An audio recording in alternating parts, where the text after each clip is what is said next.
Welcome to Zane's Faves. This episode, Top 5 from 1976. 1976 was a pretty good year in music, but not all the music was great.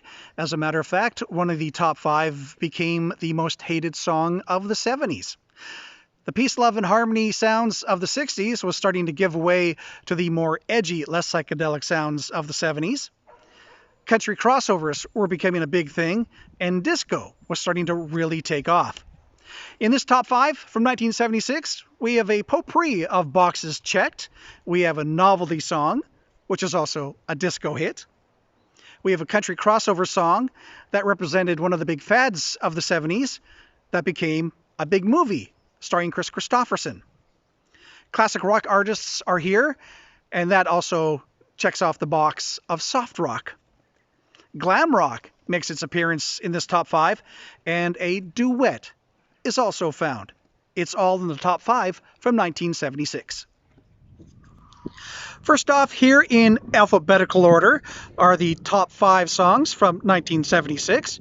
First off, this country crossover hit helped boost the CB craze, and also a movie with the same name starring Chris Christopherson. It's C.W. McCall's with Convoy. You want to give me a 10-9 on that, Big Ben?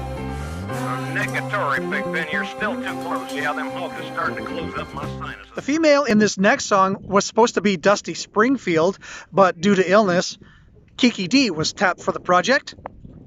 Elton John, Kiki D, with Don't Go Breaking My Heart.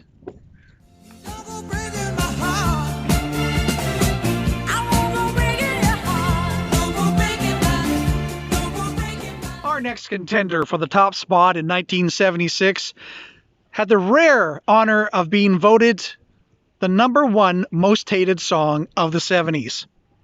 He was LA's number 1 morning show host. He had a late-night talk show called Into the Night.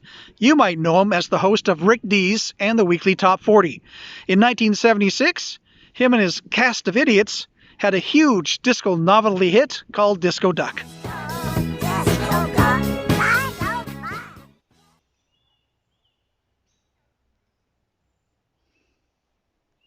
Seriously, the most hated song of the 70s. That one.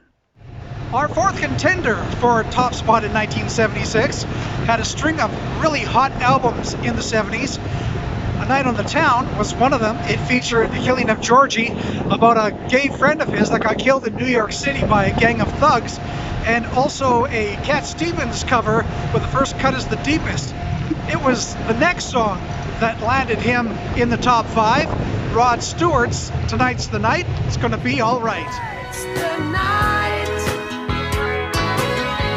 it's gonna be alright.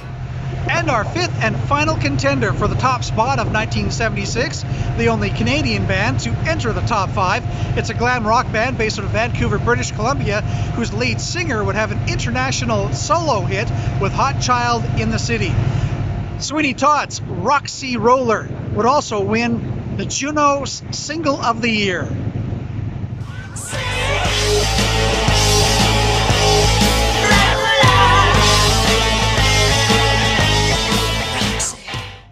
And before we do the final countdown, here are some honorable mentions. And all of these come from our top 10 from 1976. At number 7, Paul McCartney continued to terrorize the charts with silly love songs. At number 9, Queen's Bohemian Rhapsody would chart for the first time, and do so again in the 90s thanks to Wayne's World. And our number 10 spot, held by a guy whose name you might recognize if you read the credits to Family Guy, but back in 1976, Walter Murphy and the Big Apple Band had a huge disco hit with a fifth of Beethoven. And now, here are the top 5 songs from 1976. This is based on Canadian radio station airplay and record sales.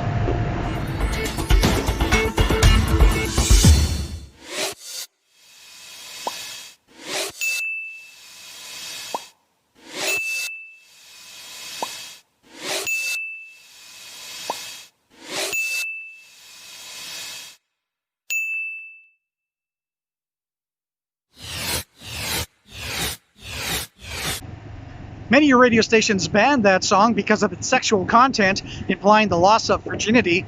Rod Stewart's Tonight's the Night, Gonna Be Alright stayed 6 weeks at number 1 in 1976.